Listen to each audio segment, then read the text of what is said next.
بسم اللہ الرحمن الرحیم اللہم صلی علی محمد وعلی آل محمد۔ السلام علیکم ورحمۃ اللہ وبرکاتہ۔ امید ہے آپ سب لوگ خیریت سے ہوں گے۔ میں آپ سب دوستوں کو خوش آمدید کہتا ہوں۔ آج کی ویڈیو آپ کے لیے یقیناً بہت فائدہ مند ثابت ہوگی، اس لیے ویڈیو کو اینڈ تک ضرور دیکھیں اور پسند آنے کی صورت میں ویڈیو کو لائک اور شیئر کریں اور چینل کو سبسکرائب کریں۔ ہمارا آج کا ٹاپک ہے سوہانجنا کے فائدے۔ سوہانجنا، جسے انگریزی میں مورنگا کہا جاتا ہے، ایک معجزاتی درخت ہے جو کہ اپنے اندر بے شمار فوائد رکھتا ہے۔ مورنگا کے درخت کا ہر حصہ بہت مفید ہے۔ اس کے پتے، پھول، بیج، پھلیاں سب فائدہ مند ہیں۔ سوہانجنا کے درخت کی لکڑی نرم و نازک ہوتی ہے۔ اس کے پھول کھانے میں استعمال کیے جاتے ہیں۔ سوہانجنے کا تیل زیتون کے تیل کی طرح فائدہ مند ہے۔ اس کے تیل میں کھانا بنا سکتے ہیں۔ سوہانجنا پاکستان، بنگلہ دیش، انڈیا اور نیپال میں بکثرت پایا جاتا ہے۔ اس پر پھلیاں بھی لگتی ہیں جو کہ لمبی لمبی ہوتی ہیں۔ اس کے اندر سے بیج نکلتے ہیں۔ اس کے تنے سے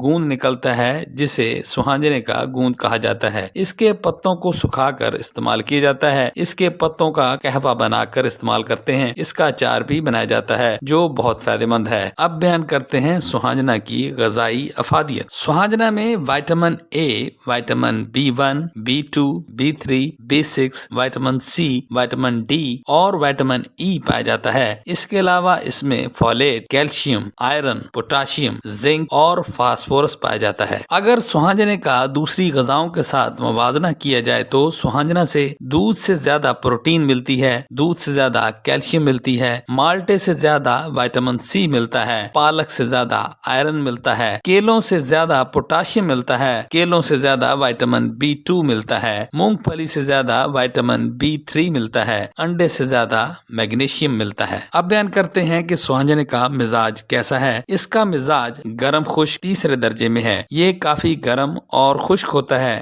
گرمیوں میں ان لوگوں کو استعمال میں احتیاط کرنی چاہیے جن کا مزاج گرم ہے۔ فوائد: سوہانجنا میں اینٹی آکسیڈنٹ پائے جاتے ہیں جو کہ ہمیں مختلف بیماریوں سے بچاتے ہیں۔ یہ اینٹی انفلامیٹری خصوصیت رکھتا ہے، شوگر کے مریضوں کے لیے مفید ہے، جوڑوں کی سوجن کو کم کرتا ہے، بلڈ شوگر لیول کو کم کرتا ہے۔ سوہانجنا کینسر سے بچاتا ہے، ہارٹ اٹیک سے بچاتا ہے۔ یہ ہائی بلڈ پریشر کے مریضوں کے لیے مفید ہے، دل کے مریضوں کے لیے مفید ہے، ہڈیوں کو مضبوط کرتا ہے، جگر کے لیے مفید ہے، جگر کی چربی کو ختم کرتا ہے، موٹاپے سے بچاتا ہے، وزن کو نارمل رکھتا ہے، تھائرائیڈ کے مریضوں کے لیے مفید ہے، معدے کے امراض میں مفید ہے، اس سے پیٹ کے کیڑے ہلاک ہو جاتے ہیں، معدہ کے درد میں مفید ہے، بھوک لگاتا ہے۔ سوہانجنا ہماری جلد اور بالوں کے لیے بھی بہت مفید ہے۔ اس میں اینٹی ایجنگ خصوصیت پائی جاتی ہیں۔ یہ جھریوں سے بچاتا ہے، ایکنی سے بچاتا ہے، خون کی نالیوں میں کلاٹ بننے کو روکتا ہے، بیڈ کولیسٹرول کو کم کرتا ہے، جسمانی دردوں کو کم کرتا ہے، کمزوری کو دور کرتا ہے،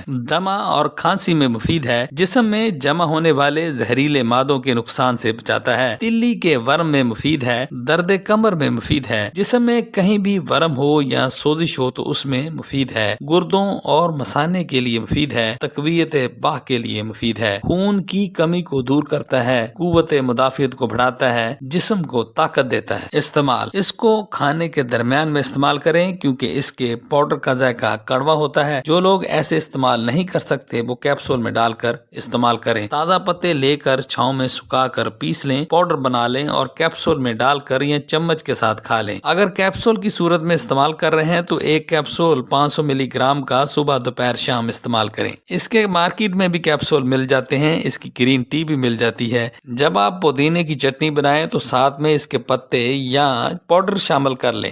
سوہانجنے کے پتوں کے صفوف کو بطور مسالہ کے سبزی یا چاٹ پر ڈال کر بھی استعمال کر سکتے ہیں، یا آپ اس کا قہوہ بنا کر استعمال کر سکتے ہیں۔ 1 ٹی اسپون 1 کپ پانی میں ابال کر چھان کر پی لیں۔ جن کو ہائی BP کا مسئلہ ہوتا ہے وہ بھی اس کو ٹھنڈا کر کے استعمال کر سکتے ہیں۔ جن کے چہرے پر چھائیاں ہیں اور پمپل ہوتے ہیں اس کے لیے سوہانجنا کے پتوں کا صفوف تھوڑی سی دہی میں ملا کر اور تھوڑا سا شہد شامل کر کے چہرے پر اچھی طرح لگا لیں، آدھے گھنٹے بعد دھو لیں۔ اس سے آہستہ آہستہ آپ کی چھائیاں اور پمپل ختم ہو جائیں گے۔ مقدار خوراک: نارمل انسان کے لیے جسے کوئی مرض نہیں ہے 1 سے 2 گرام پاؤڈر جو کہ آدھا چمچ کھانے والا بنتا ہے کافی ہے۔ اگر کوئی مسئلہ ہے یا بیماری ہے تو 5 سے 8 گرام تک یعنی 2 چمچ تک لے سکتے ہیں۔ اس کی مقدار خوراک ایک دن میں زیادہ سے زیادہ 50 گرام تک ہے۔